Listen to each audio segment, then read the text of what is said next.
All right, you guys, just got out the gym. I'm about to head home right now. I'm stuck in traffic, but I just thought to myself, let me record this video while I'm in traffic. Like, what the heck, man? Why not just record this video, guys?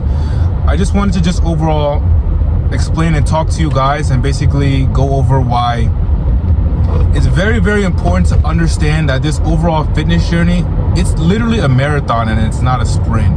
You guys have to understand that, especially if you're new in this shit and like you're really trying to dive into your fitness journey, it's very, very important, guys, to understand that there's gonna be days where you're gonna mess up. There's gonna be days where you're gonna honestly just fall off. There's gonna be days where you're gonna be inconsistent, and you're just gonna have to understand that this is overall gonna be a marathon, and that it's okay to mess up. It's okay to like fall off the wagon. Just know, just being aware and conscious that, oh shit, okay, today I kind of fucked up, I missed a gym session, or today I ate something I wasn't supposed to eat.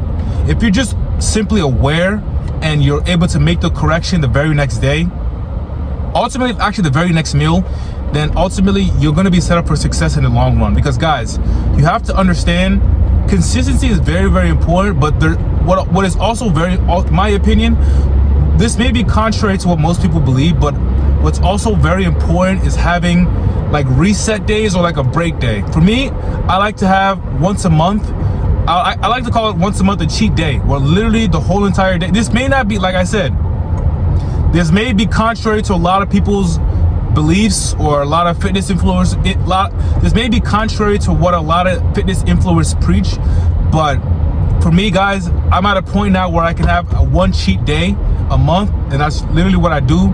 I have one cheat day, literally breakfast, lunch, and dinner. I map out a food that I'm craving, whether that's pancakes, pizza, or a burger. I map it out, and I just have a whole entire cheat day. And for me, guys, I just had my cheat day October 31st, which was literally Halloween. I didn't go out to party, none of that shit. I just literally had a whole entire cheat day. I mapped it out. Foods that I was craving for weeks and weeks, I was able to just, like, you know, satisfy those. I was able to satisfy those cravings. And while I was eating and, like, you know, binge, I don't want to say binging, but while I was eating all my cheat foods, at the end of the day, guys, I'm not gonna lie, I did feel like shit. Like, I felt like, damn, I ate a whole bunch of shit that ultimately isn't good for my body long term. Even though it's a one-time thing, I was still aware and conscious. Like, even though, like I said, I planned it out, I waited for the last day. For the first 30 days, I was strict on my diet. I followed the plan to a T. But that one day, guys, I just felt like shit, because like I knew that this wasn't food that I ultimately was gonna fuel my body in the right way. But it was just something that I was craving at the moment. And you know what? I just said, let me just have a cheat day. So me, guys, like I said, just ultimately being aware and understanding that, okay, if you mess up a day or two, it's okay. You just gotta learn to just get right back on track, because there's always gonna be another day. So don't ever feel discouraged, and don't ever feel like, okay, I had a cheat day here, or I kind of fucked up on my diet here, or I had an unplanned cheat meal, or like, you know, my coworker brought this really, really delicious pizza and I just couldn't build the discipline yet to say no to this pizza. So I had a moment of weakness and ate this slice of pizza or two that my coworkers brought from work, or whatever it is. It doesn't matter what it is. If you're just simply aware and you're able to make the corrections the very next meal, that's ultimately the key. So I know I personally preach the importance of discipline, but I'm very, very, very aware, especially beginners in their fitness journey. A lot of people do not have discipline. They don't have that discipline that they're gonna need to get them to their goal, you know, in the long run. So it's really, really hard for a lot of people to build that discipline. So ultimately, guys, discipline comes through practice and consistency. That's where you're gonna build discipline. So I know for a lot of people starting out, it's really, really hard for them to just go from eating a whole bunch of bullshit, a lot of processed foods, not working out, tracking their foods, then having them track their foods and have like a complete 360 change as far as their overall meal plans and diet. And then, you know, letting them know that, hey, you have to stick to your diet for at least 3 to 6 months, no breaks. I personally feel like that's unrealistic for most people, especially beginners. For me, even for me, I'm trying to actually cut out cheat days completely. I want to just lock in for at least 60 days of eating the same exact foods, and it's gonna be hard because Thanksgiving is coming up, and I'm not gonna lie to you, I'm not gonna binge obviously, but I will deviate from my meal plan a little bit, on Thanksgiving just for that one day. Christmas, I'm not gonna lie, I may just skip having on Christmas. I may sacrifice and not eat on Christmas. I may eat my meal plan on Christmas. I won't deviate from that. But I'm not gonna lie, for me personally, this upcoming Thanksgiving, I will deviate from my meal plan. Not crazy though. I'm still gonna track my food. I'm still gonna try and make an effort to track my food just to know what I'm eating on Thanksgiving. I'm gonna make sure I'm doing my workout, hitting my protein goal, and if I over exceed my calorie intake for that day, so be it. But my ultimate goal, guys, is just to have, for this whole entire month of November, just one cheat day, and that's literally gonna be only on Thanksgiving. And I'm gonna try to make sure that cheat day isn't gonna over exceed, for me, 3,000 calories. I don't want that day to exceed 3,000 calories. I don't think I should. I don't think I'll even be able to, cause yeah. But guys, I just wanted to just let you guys know that it's important to understand the importance of really being consistent, but not only being consistent, but understanding that you're gonna have days where you're gonna mess up. We're all humans.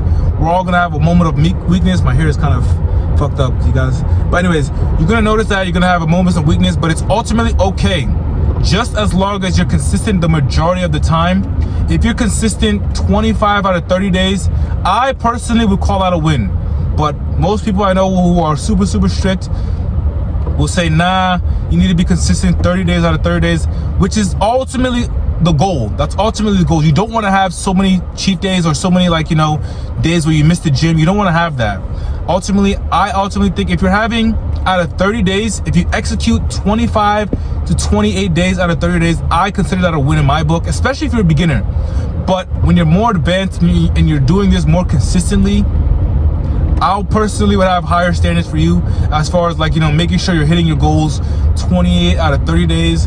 Because ultimately, the more you're in this fitness journey, the less likely and like the less urges you're gonna have to have like cheat meals. Like for me, when I first started my fitness journey, I was having a cheat meal every week, like on a Saturday. So, and I was, like I said, that was ultimately bad for me because I was taking one step forward and then 2 steps back, 1 step forward, 2 steps back. So having a cheat meal every week isn't really conductive or conducive. It ultimately isn't the best option, but having it once a month, I think is okay.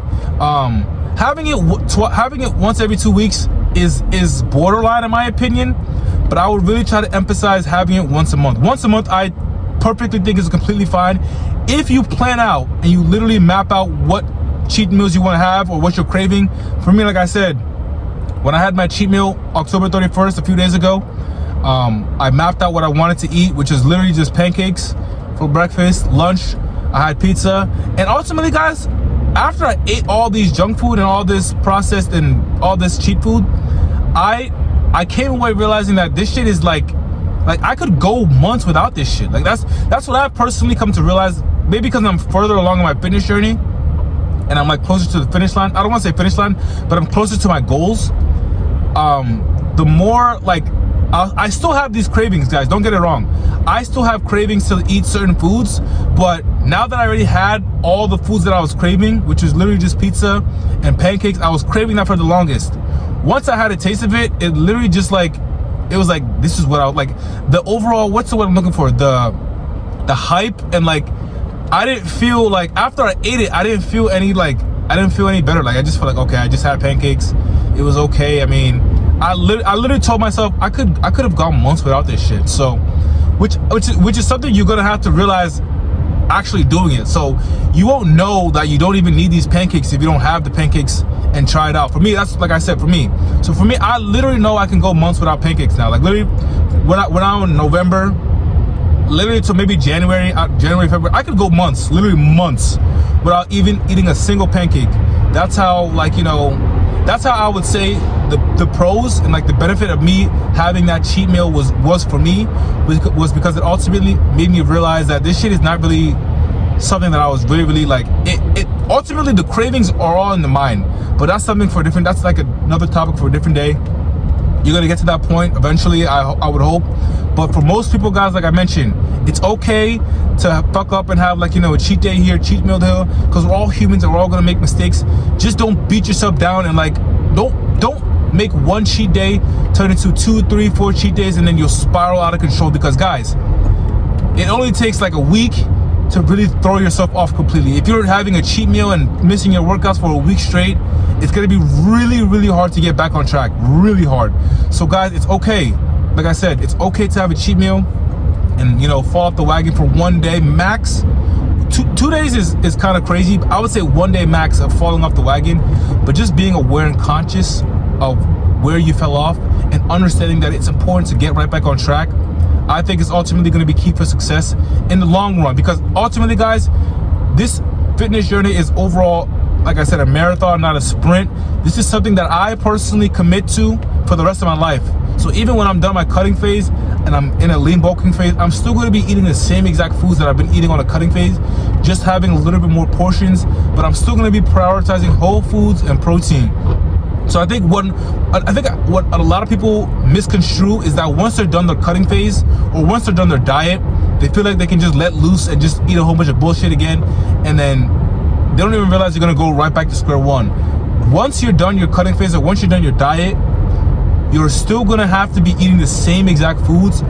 Only thing that changes is maybe the portion sizes, but you're still gonna have to prioritize, like I said, whole foods, proteins, clean foods for the rest of your life, ultimately. And then even when you're, like I said, once you get to your goal, you'll have more flexibility to have more cheat meals, more cheat days. But I wouldn't even go past more than like once a week. Once you're at like a really, really lean state and you're really consistent, this is only for guys. This is not even advice that I would give myself. But once I've been consistent in the gym, locked in for a year straight, then only then will I entertain the idea of having one cheat meal a week. And when I mean like one single cheat meal, not like a cheat day, just one cheat meal a week.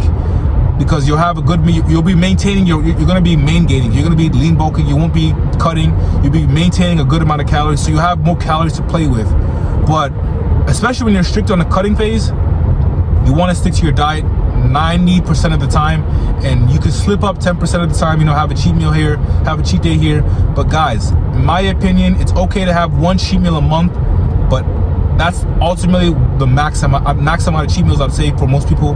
But in conclusion, guys, I just want to just share and express the importance of understanding that consistency is very, very important. But I understand for most people, consistency is really hard to stick to, which is fine. As long as you're consistent the majority of the time.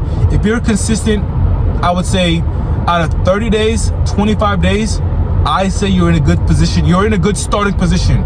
You're ahead of most people in society. If you're able to stay consistent 25 out of 30 days, that I would say is a really good starting point. But just understanding that to build discipline, guys, it takes a lot of consistency and a lot of trial and errors. It takes you understanding that, oh shit, okay, I slipped up this day. Oh man, this wasn't my best day, but getting right back on track. That's ultimately the key of not only building a strong, consistent foundation, but also building that discipline to tell yourself, even when you're craving something that you know you're not supposed to eat, you tell yourself, you know what, this isn't really something that I'm really, really craving. It's just something that like, I could hold off another month or two of eating this particular food. That's where I am right now today. So for me, like I said, I can go now another 60 to 90 days without eating pancakes or pizza. I'm not gonna lie, pizza, I'm sick of pizza. I've had enough pizza on my cheat day to last me forever, honestly. But I'm gonna be real, I could go 90 days without eating a single slice of pizza. And you know, I'm actually gonna challenge myself to not eat a slice of pizza for another 90 days, and just to see where it takes me. Because I don't really crave pizza anymore. Even when I had the pizza on my cheat day, when I was eating the pizza, guys, I was like, bro, this shit is just like, I'd rather eat my ground beef and rice. I'd rather eat something like that, because that was more filling, had more protein, instead of just eating pizza, which is just bread and carbs and just pasta and the tomato sauce. So ultimately, guys, I want to just share the importance of understanding that it's very, very crucial and very, very important to understand the importance of having balance, of having a balance as far as, you know, having a cheat day once a month, but not over exceeding that, in my opinion, but just being consistent overall in general, having an overall consistent month, which, let's say 80%. If you're consistent 80% of the time, I would say you're in a good position. But ultimately, you always want to strive for more. Like, you always want to strive to be better. But if you're in the 80 percentile range, I would say you're in a good position as far as your goals and really, really being consistent with your fitness and your nutrition. and you're working out, and making sure you're working out too, obviously, but your diet is obviously going to be number one, and your number one crucial thing to stay to really lock in on. So I hope you guys learned something from this video, from my experience, and just basically what I'm sharing with you guys, how it's really important to really lock in, but ultimately understand the importance of having balance. And if you slip up 1 or 2 days, that's fine. It's not the end of the world. Don't discourage yourself. Don't use that opportunity to spiral downhill and go worse and just like gradually decline. You don't want to make a bad decision turn into multiple bad decisions compiled on top of each other. You just want to stay consistent. And if you're simply aware of you having a cheat day or having a bad day or not tracking your food, or just having not a good day in general, just getting right back on track the next day, guys, I promise you, that is way more efficient than beating yourself up for not being 100% of the time, of, you know, slipping up and then just spiraling out of control. You don't want that to be the case. Being consistent 80% of the time is ultimately better than being consistent like 50% of the time. So please be aware of that, and see you in the next video, guys.